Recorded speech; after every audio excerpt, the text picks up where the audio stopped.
Здравствуйте, смотрите в сегодняшнем выпуске.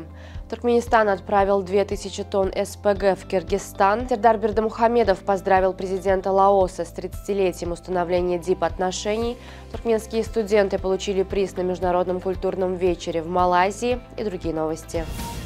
Президент Туркменистана Сердар Бердымухамедов подписал распоряжение, согласно которому государственный концерн «Туркменгаз» безвозмездно передал Киргизской республике 2000 тонн сжиженного природного газа в качестве дружественной и братской помощи. Это решение было принято в связи со сложной ситуацией в энергетической сфере Киргизской республики. Для доставки гуманитарного груза было подготовлено 53 железнодорожных цистерны. Отправка СПГ стала проявлением дружеских отношений между двумя странами и продолжением традиций гуманизма туркменского народа. Президент Туркменистана Сердар Бердымухамедов направил сердечные поздравления и наилучшие пожелания главе Лаосской Народно-Демократической Республики и всему народу страны по случаю 30-летия установления дипломатических отношений между двумя странами. Отметив, что отношения между Туркменистаном и Лаосом опираются на взаимоуважение, равноправие и обоюдное доверие, президент Сердар Бердымухамедов подчеркнул заинтересованность Туркменистана в расширении двусторонних связей и выразил уверенность в дальнейшем развитии межгосударственного сотрудничества в интересах обоих народов благодаря совместным усилиям. Туркменские студенты завоевали приз на мероприятии «Международный вечер культуры Юнитен» в Куала-Лумпуре, исполнив национальный танец Кюштепты, сообщает посольство Туркменистана в Малайзии. Юнитен International Culture Night – это ежегодное культурное мероприятие, которое проводит общество международных студентов.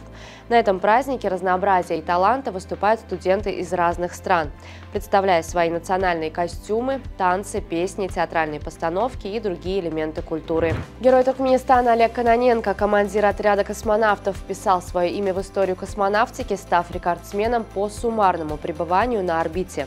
Он превзошел достижение Геннадия Падалки, который пробыл в космосе более 878 суток. Новое достижение Олега Кононенко – 1000 суток в околоземном пространстве.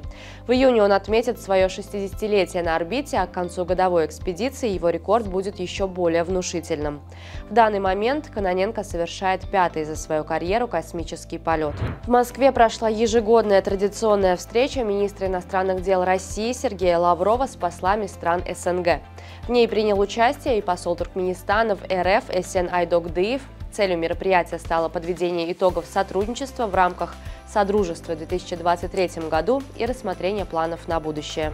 В посольстве Туркменистана в Республике Корея прошла встреча, посвященная объявлению 2024 года годом «Кладезь разума Махтумкули Фраги» и презентации книги президента Сердара Бердымухамедова «Молодежь. Опора Родины».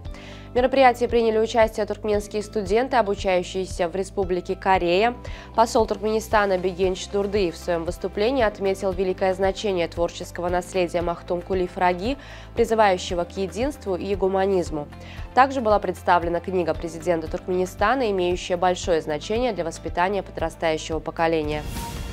В Пунксатоне, штат Пенсильвания, состоялось знаменательное событие – День сурка. Знаменитый сурок Фил предсказал американцам скорое наступление теплой погоды.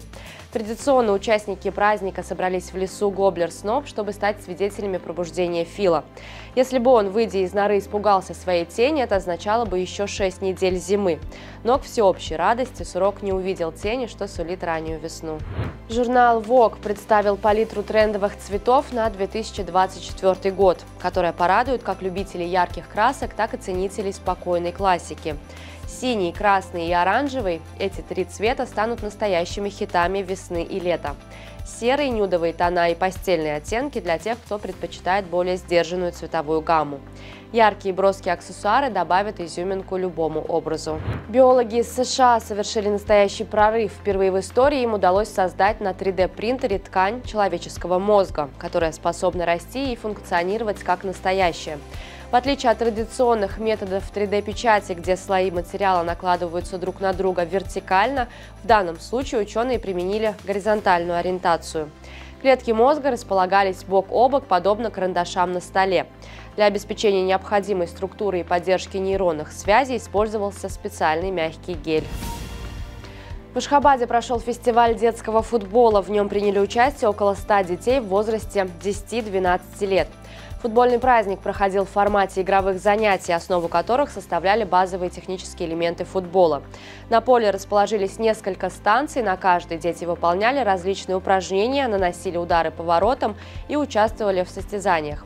Дети активно принимали участие во всех играх. Целью фестиваля стало повышение популярности футбола в стране. На сегодня это все. Желаю вам хорошего завершения дня. Увидимся завтра. И не забывайте, что Туркменпортал – ваш самый надежный источник новостей.